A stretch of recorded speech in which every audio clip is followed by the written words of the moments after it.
All right, mate, we're live. Ready to Welcome. rumble. Thanks for having me on, mate. No So worries, let's get mate. started. Give us a bit of an intro for the people that don't know you, and then I can give a bit of a spiel into how I do know you. Sweet. All right. So my name's Jarrod Testa. I'm currently an osteopath, working as an osteopath and a strength conditioning coach out of both Coburg and Melbourne CBD. So I've been working as an osteopath since late 2000 or 2019. I started professionally, and I did my internship at Principle4 Osteopathy in 2018 with Heath Williams. Um, as a strength coach, I've been working since 2012. Before I did my osteopathic degree, I did a degree in sports science, and I've kind of been in this world ever since. In terms of my lifting career in the powerlifting world, I've been lifting since 3.5 years now, so competing. Before that, my training was not mediocre. I'd say it was mediocre for maybe the first few years. Then it started leaning towards more of the evidence-based side after that, 3 to 4 year mark. And then it got pretty intelligent when I got a coach. That would have been, that 3.5 year mark ago when I came across JPS Health and Fitness. So they've mentored me a lot and I've learned a lot from them. So yeah, that's pretty much it, mate. Yeah, there seems to be a definite correlation between having an exercise science degree and being a power lifter. Do you reckon there's something in that, or is that just coincidence? It might have changed now. I think when I was at university, so there was probably like 4 or 5 guys in my whole cohort that lifted weights. So our cohort was full of footy players, netball players, a few soccer players. There was me, I was a beefcake, and then one of my mates was a gymnastics beefcake. We sort of just we clicked and we kind of just fed off each other from there. So I think it might have changed now, but in that day and age, mate, there was no one that lifted weights at all. I think it's more commercialized now though. Yeah, seems funny. Like I would have thought the gym is kind of the perfect testing ground to like actually check all the stuff that you are studying, right? Yeah. Well, we had one subject called programming resistance training, and no one knew how to do a squat, a bench press, a deadlift. Olympic lifts were completely out of the question because everyone was so uncoordinated. But my research project when I wasn't doing sports science was we analysed the differences between the conventional deadlift and the sumo deadlift. So that was my project towards the end of my sports science degree. So that was fun. Yeah, awesome. I have to pick your brain about that a little bit further. And then, of course, you're currently doing my strength programming as well, which is, I guess, how we met through P40. Yep. And we're on the road for some big numbers, hopefully. You already hit some big numbers, mate. You're doing well. I'm just We're pulling getting you back because you want to run off too fast. there. That's the problem. Like rush back from injury, rush back from injury. Yeah, mate. Which Slow, slow, steady. I guess is the perfect segue into like what I want to pick your brain and talk to you about today is essentially like I want to have a look at kind of the principles and the underlying factors that kind of go into devising a good strength program. I think similarly to where you were for your first 3 or 4 years, I probably spent the better part of a decade in terms of just like doing whatever, right? And not really following any sort of structure, just going in for your, Tuesday chest. And it was like, oh, we'll just kind of build up to a heavy single every Tuesday and then, maybe Yeah. try something else. Um, I guess we got to a point where we decided there was probably structure that could help. And then that kind of is how we got introduced to like Wendler 135 and like German volume training 10 by 10 and like the Arnold blueprint and all that sort of stuff. But Yeah. for me, I guess there's always been that kind of wanting to understand further, like why is it that we do 5 reps for strength training and 8 reps for, hypertrophy and everything else. So that's what I want to know, mate. Like when you're putting your programs together, like what are the principles you're paying the most attention to? Is it possible to self-program? Does it take a certain kind of like very disciplined, specialized individual to do their own programming? And Yeah. yeah, so happy to start broad and work our way down. Yeah, mate. Beautiful. So let's go. We'll start off with, so we want to devise strength program. So what is strength? So we look at our ability to exert force is essentially strength. Yeah. So we've got slow kind of exerting force, which is on the strength spectrum. And then you've got that powerful component of the strength spectrum, which is exerting force at a faster speed. Yeah. So we've got a few factors that are actually in our control in terms of our ability to exert strength. So we've got number one is how efficient we are at the particular technique that we're going to do. So obviously a more efficient technique, you're going to be able to exert more force. Number two, these are in no particular order, by the way, so I'm just reeling them off. Yep. Number two is going to be the amount of muscle mass that we have. Okay, so if you look at all else being equal, a bigger muscle is going to be a stronger muscle. And then you're going to look at your ability to actually coordinate all that muscle tissue that you have. So our nervous system's ability to kind of innovate all that muscular tissue. So they're pretty much the three components of strength that we're going to have. Yeah. Mhm. Now, if you look at skill acquisition, that takes time. So if you start from a novice lifter and you start hitting heavy threes, heavy fives, you're never going to be able to kind of develop the most efficient technique that you have. And there's going to be not enough volume to accumulate as much muscle, which is why I often start a lot of my athletes in that kind of mid to higher rep range and then start building from there. So especially for compound movements, Yep. which is why I've pulled you right back, mate. Yeah. I'm happy for you to use me as an example along the Yeah. way here, so if that helps. Okay. Yeah. Yeah.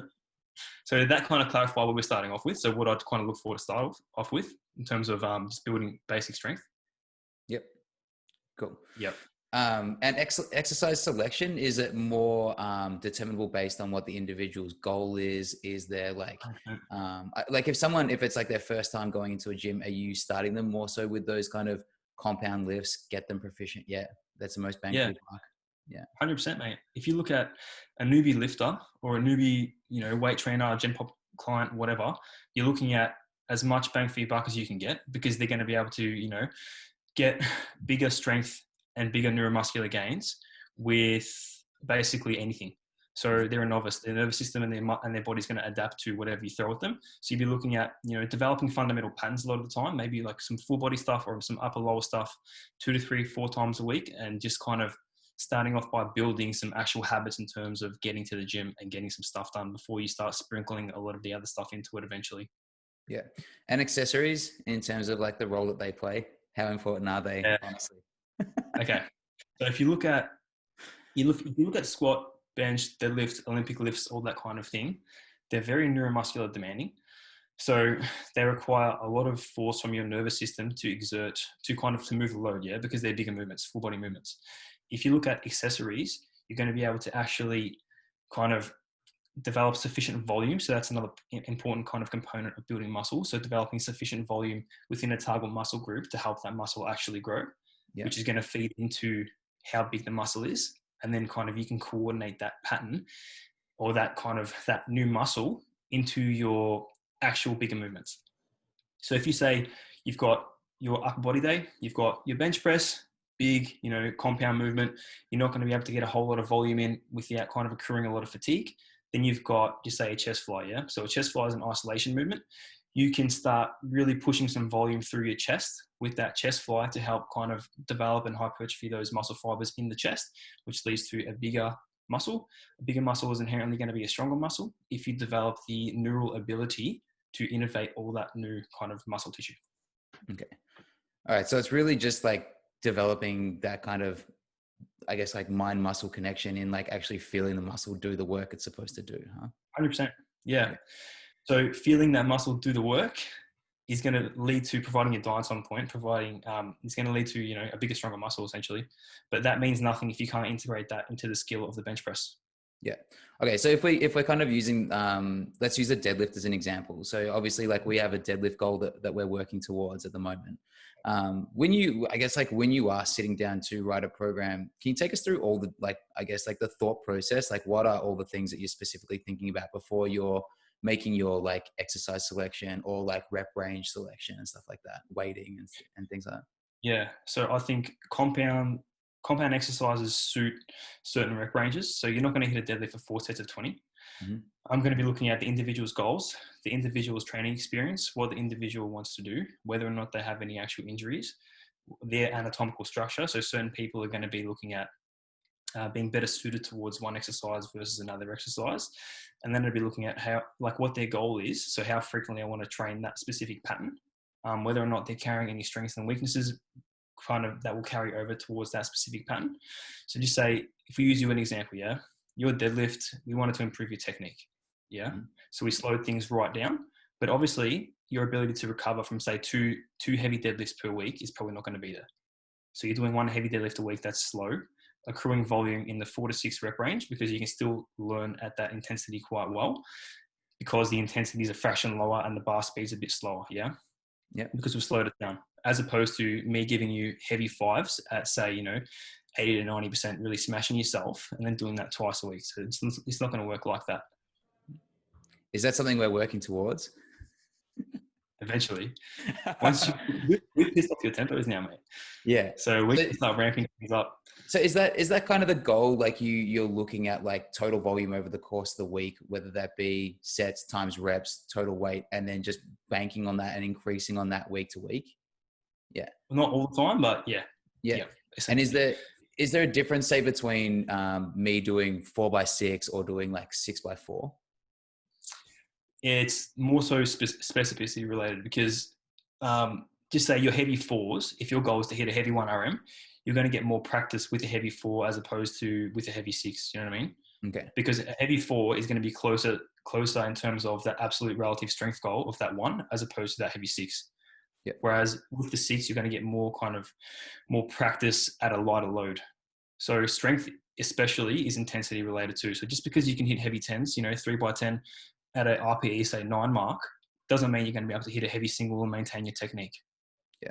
And how often do you really need to change things up, right? So obviously there's like the law of diminishing returns with, the more experienced you are and the more you've been training, obviously like the slower the gains are made. But is it possible for someone who's been training 15, 20 years to still be able to do enough to continually PR? Takes a lot longer. So to say a more advanced lifter might have to change things, every month or two, just to keep things fresh, to prevent them kind of stagnating over that block. Whereas a newbie lifter, mate, you can get them doing the same thing for a year or two and managing fatigue kind of more so reactively, as opposed to proactively. So you're looking at, in terms of changing blocks, you look at managing fatigue is much more important, say, in the advanced lifter than it is in a newbie lifter. So you're looking at an advanced lifter lifting heavier loads, accruing more fatigue, which means they're going to feel much more beat up relatively sooner, as opposed to a novice lifter who is lifting lighter loads, doing overall less volume because they don't require a whole heap of volume. So you might be able to go, a year or two without doing any deloads or changing their program because they can just do it. Yeah. So that's just kind of like in terms of progressive overload, adding 2.5 kilos to the top set every week on week. Until things stagnate. So when you can't progress anymore, you're probably looking at changing the movement or something like that. Or else you can even make the variation harder. You can make it easier, increase the load. You can increase the range of motion. You can add some sets, things like that. So you're just looking at manipulating a few variables to get some sort of overload. Okay, perfect. And how often should you be taking a bit of a deload?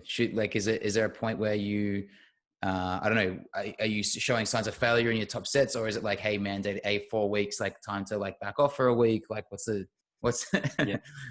It depends whether or not you're kind of doing, like your training experience ultimately is going to dictate how frequently you're going to deload. Yeah. So like I mentioned, newbie lifter might not have to deload for a year or two because they're not training hard enough. Whereas a guy like myself, I probably need to deload every 6 or 7 weeks. Because that's when I start feeling like absolute shit. So in terms of, you're looking at signs of overreaching. So for me personally, I'll start to, my sleep quality will start to diminish. I won't feel hungry. I'll start getting irritable. My mood will start to slow down. My performance in the gym is going to kind of hit rock bottom, and just things like that. Yeah. So that's when I'd be looking at occasionally deloading. Do you think it's generally a choice between improving your strength or improving your conditioning, or do you still think it's possible to do both at the same time? You just don't take a bigger step in either direction? Yeah, you definitely can improve your strength and your conditioning at similar points in time, but there's always going to be a trade-off. Yeah. So if you want to get as big and strong as you can get in a short amount of time, if you start adding in some conditioning to that and wanting to improve that, you're going to be somewhere in the middle of increasing both a little bit as opposed to increasing them both a lot. So there's only so much your body can do and recover from, essentially.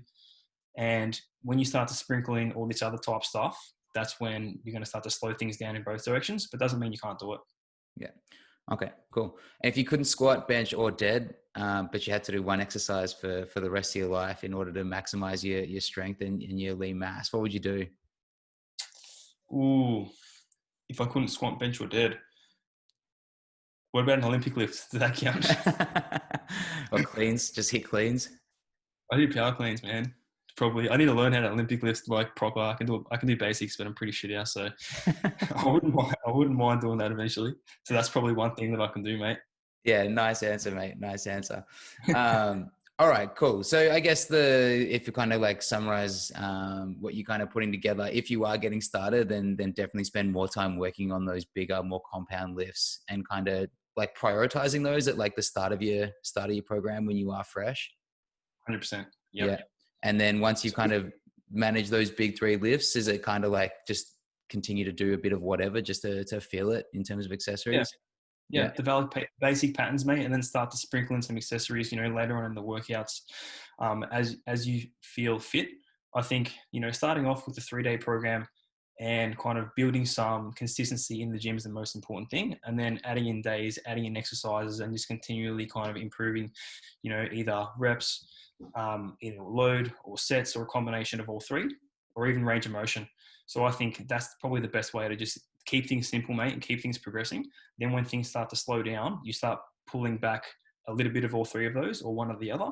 Mhm. And then, maybe taking a 25% step back, starting fresh again, and then continually building until things get, relatively stagnant or you're starting to feel beat up, and then rinse and repeat. Yeah. So I guess like that's the other takeaway too, right? Is it's a patience game. Like it's not like a men's health 6 weeks to like massive quads or like the biggest chest, right? Oh, man. I get so many questions on Instagram. It's like, oh, can you write me a program? It's like, yeah, man, can you like do some compound lifts and sprinkle in some accessories and then repeat that for the next 3 to 5 years?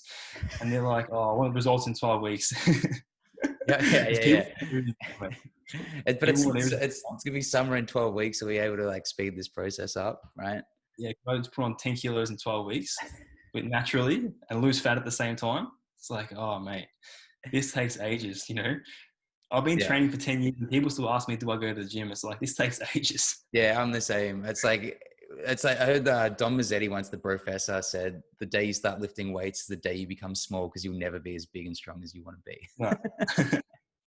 100%, man. All right, awesome. So I got a few questions from just within like the community as well. And the first one relates to, I guess, what we're talking about in terms of range of motion, mobility, flexibility. How much is enough? Like how much stretching, mobility work, like mobilizing should I be doing? At what point am I starting to diminish like my ability to generate strength if I'm overstretching before training, if I'm becoming too mobile? What are your thoughts on that? I don't think you should static stretch before training. I Mhm. think if you look at what the research says static stretching does, it actually creates creep in the tendon. So you're looking at creep in the tendon. If you look at an elastic band that's been overstretched, it doesn't recoil as fast. So you're gonna essentially diminish the amount of strength that you're going to be able to produce after static stretching. Yeah, Yeah. I don't think you need to static stretch at all unless your goal is to get really good at static stretching. But there is times for it. So if you're an Olympic lifter and you static stretch, just say, 20 minutes before your training, that might be enough time to kind of settle things down a fraction. And then if your range of motion still improve the fraction, you need to be able to actually make do with that improved range of motion of what you have. So I'd say don't do it immediately before training if your goal is pure strength. If your goal is to get into some awkward positions, maybe do a bit of strength training, but just wait a little bit. In terms of for the Gen Pop, I think you can develop sufficient kind of mobility and stability with a decent strength program, mate. So if you look at mobility, essentially it is end range strength, yeah? So if I want to be able to get my shoulder in that position there, Oh, look at that those stretch, pythons, mate. Bloody hell. if I want to be able to get my shoulder in this position here, mate, Yeah. that position there is a fly, yeah? So if I look at stretching my pecs, just say into horizontal abduction, which is there, and Mhm. that's a stretching point, I can train my pecs in that range and then progressively get further back over time. And that's a way where you can develop, sufficient mobility and sufficient flexibility and strength in one exercise. Yeah. So Does that make things as kind of clear as mud, or? yeah. So again, essentially you're saying that you can use the weight to like help you get into position. Is that? 100%. Yeah. Okay. So then how do you take into, I guess, like joint health too, right? Would come into it. Like we talk a lot about, I guess, like hypertrophy and growing muscle and adding muscle mass. But I think anyone who's ever spent 5 years on a bench press is going to be able to relate to like shoulder impingements and things of the sort. So what can we do to take care of the joints? Okay, so I think the most important thing in regard to overall joint health is having a program that accounts for all ranges of motion. So when I do a program these days, I don't work with a lot of bodybuilders. I work with a lot of athletes, a lot of people like yourself who were injured coming back from injuries, things like that, and a lot of strength athletes. I look at how can we kind of program movements over our specific muscles, and how is that kind of specific to that overall person. So I might program thoracic extension for someone who's got really stiff thoracic extension, but if someone has really good thoracic extension, they might not need any more. Yeah. So you're looking at developing a specific strength training program for that particular individual at that point in time. So if you look at a bench press, yeah, we got pressing motion. What are you doing in the opposing motion? If you're looking at, dips, we've got dips. Have you got any reaching overhead? Have you got any reaching kind of in this forward direction here? So you're looking at actually having a well-balanced, well-structured program, which the majority of the population, mate, it's like, I've done 10 sets of chest in a similar direction, 10 sets of flies in a similar direction, 10 sets of upper back in a similar direction, but you're not actually accounting for motions. You're more so accounting for muscles. So once you know your anatomy and your biomechanics, you can look at that particular person, see which movements need more attention to detail, which movements need less attention to detail, and that essentially is joint health, really. So that's just about kind of creating symmetry. Yeah, symmetry in motion. Yeah. Very interesting. Okay, so Does that make sense?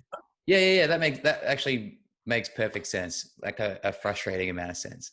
So then I guess like when it does come to warming up, it's more about for you just like blood flow, like priming the movement you're about to go into, like that sort of stuff, more so than it is about like stretching, like opening up the muscle and that kind of thing. Or yeah. I think the positions that we kind of get into day to day are going to have a big translation into what we're doing in the gym. So if you're hunched over all day and you're trying to get into a bench press, which is the opposing kind of position of that, you might benefit from some thoracic extension before it, some kind of external rotation, some kind of upper back work to actually get those shoulder blades in the opposing direction.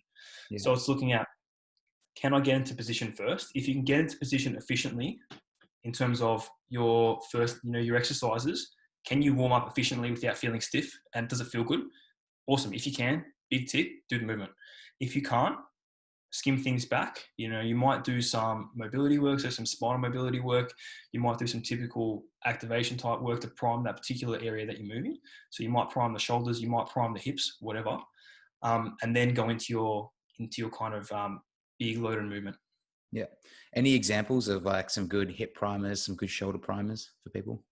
Bit of I demo. like shoulder primers. I'd probably do like a prone T. So kiss the floor, arms out like a bird, bring your shoulders back. Yep. Same thing with a Y. So bringing your palms off the floor. With hips, like all this stuff, mate. All the hip stuff that we go through. So, position of your low back and pelvis is important for weightlifting some of the time. So we might do some breathing drills. We might do some kind of banded external rotation drills. You might do some kind of prone hip extensions to get the kind of motion in the hip disassociated from the low back. Yeah. I think they're probably major ones, So that's kind of like a banded pigeon, that sort of stuff. Yeah, some stuff like that. I think there's heaps. It might be a little bit hard to explain it in the podcast, but if you want particular videos for the audience, I can film some stuff for you.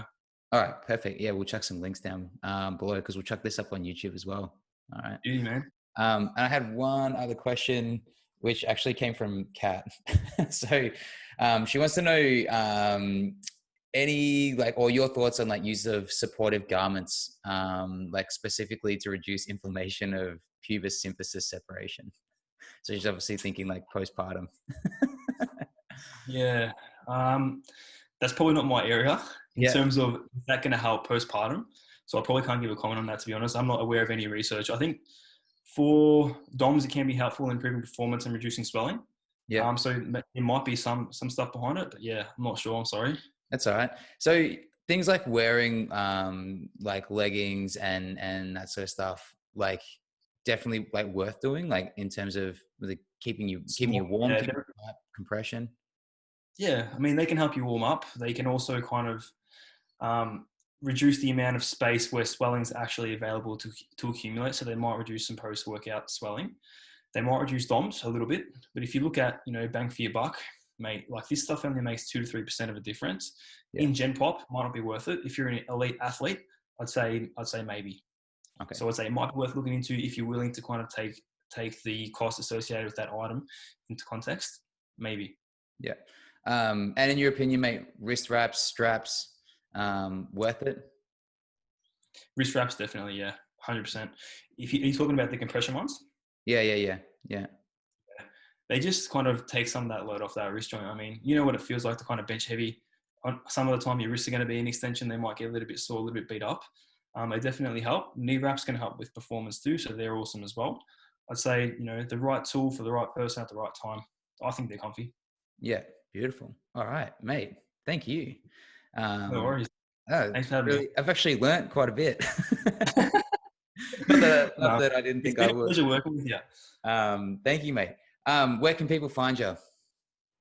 So my Instagram, Strength Osteo, my Facebook, The Strength Osteo, or my email, you can shoot me an email at strengthosteo@gmail.com. Otherwise, Jarrod Testa, if you Google that, all my Google accounts will come up too. All right, perfect. And for anyone wondering, like, probably I reckon the best place to get you is on the gram. All the videos and stuff that you put up, super informative. And it's also cool to work with practitioners who like practice what they preach as well, which is why I think working with you and Heath is so good. Yeah. Yeah. I think that's super important. Like we've had in the past, you refer clients to go see chiro or an osteo or a physio, and the physio's like response is like, oh, just stop training for like a while. Like, I've been there. Don't worry. Yeah. So I got told my first time I went to see one of the clinicians at uni, I had a weight training injury in my shoulder. And she said, have you ever thought about stopping and taking up surfing?